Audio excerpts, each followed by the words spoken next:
the major challenge facing Africa when we talk about food security is about low productivity, low agricultural productivity. You know, when we talk about food security, we focus on three variables. That is production of food, that's one. Secondly, it is about access to food, the ability of people to access food. Thirdly, it is about the nutritional aspect. So when we talk about food security, we must look at those three variables. Now, when you look at Africa, we have low productivity in food production across Africa due to a number of reasons, of course. The use of dependence on rain. We have poor infrastructure when it comes to irrigation. Of course, we have issues related to the limited use of fertilizers, input for agriculture. We have limited investments in agriculture, and of course, infrastructure, transporting food from one point to the other. That's a problem. We have what we call income poverty. Sometimes you can have food in Africa, but you can have people who are not able to buy food. That causes a problem when it comes to food security. But there is the issue of limited knowledge on nutrition. You can have food, but making choices, knowing what to eat and when, that's another problem.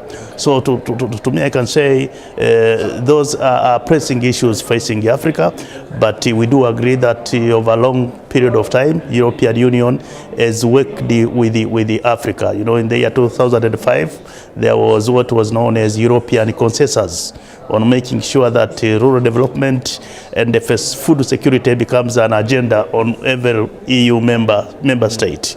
Of course, thereafter, there was, in the year 2010, European Commission prepared what I can call the communication, which was adopted by European Council and the Parliament, which was about making sure that the European Union supports developing countries when it comes to food security.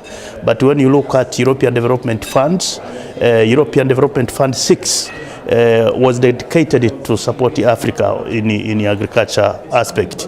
European Development, EDF 7, EDF 8, 9, and 10. And components of agriculture as well. And of course, recently, one of the commissioners in the European Union, the Development Commission of the European Union, has pledged to reduce a number of children who are stunted at least by 7 million come the year 2025, which is a good pledge, which will help Africa as well. So the other issue is that when you look at European Union, there is a consensus of making sure that also the productivity in Africa is improved. So I can say there are challenges. A good thing that the European Union has been working with Africa. Now the challenge now is how Europe can and Africa can work together to face the challenges facing Africa, but not only facing Africa. As you can recall, come 2050, in this world, there will be many people and a few food produced. But when you look at Africa, over 60% of land unutilized land in this world is in Africa. That being the case, the challenge is European Union and Africa should work together on how to utilize this 60% of land which is not yet used and is in Africa. But if we can work together, Africa can feed itself and it can feed the world.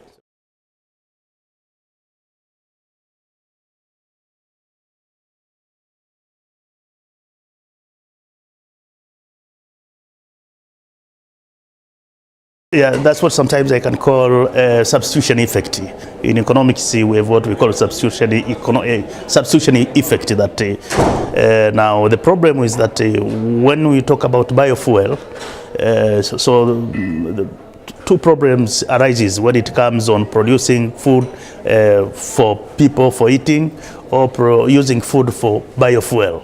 The first problem is that you create competing demands between people who are in need of food and between industries, your if the economy is in need of energy as well, because the energy is important as well, because if produced by biofuel, it is an alternative. Because if you look at most of African countries, we spend almost 67 to between 50 to 60% of our budget importing petroleum from the rest of the world, most of the African countries. So biofuel is not a bad thing. The key issue is how do you allocate land for biofuel and how do you allocate land for food. So to me, the issue is not about competing demands. The issue is about raising productivity. Let me tell you, for example, if you look at the Netherlands, in this world, the leading country which export agricultural products worldwide, the leading country is the United States of America. Every year they export around 100 million euro everywhere, products worth around 100 million euro. Now, almost not 100, it is around 1 billion euro. But when you look at the Netherlands, they export. It is the second biggest country which exports agricultural products. They export around 800 million euro. Now, the Netherlands is a small country, you know. It's around 41,000 square kilometers. So to me, I can say the Netherlands, in spite of being very small, is the #1 producer of food around the world. Because when we talk about the United States of America, it is a combination of many countries. Now look, the Netherlands, small country, 41,000 square kilometers, 16 million people, but #1 producer of agricultural products. That's what Africa will need to learn from the Netherlands. That's what we need to learn from Europe in order to increase productivity. The issue is not about having a big land. The issue is how do you use land? How do you combine management skills in agriculture, extension officers, the use of inputs, and everything in order to increase the productivity. So to me, the key issue is that I would like to see Europe and Africa working together to improve agricultural productivity.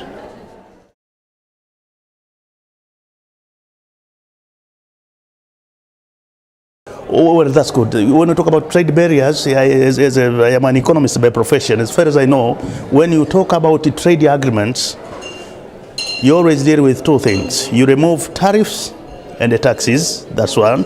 But secondly, you remove non-tariff barriers.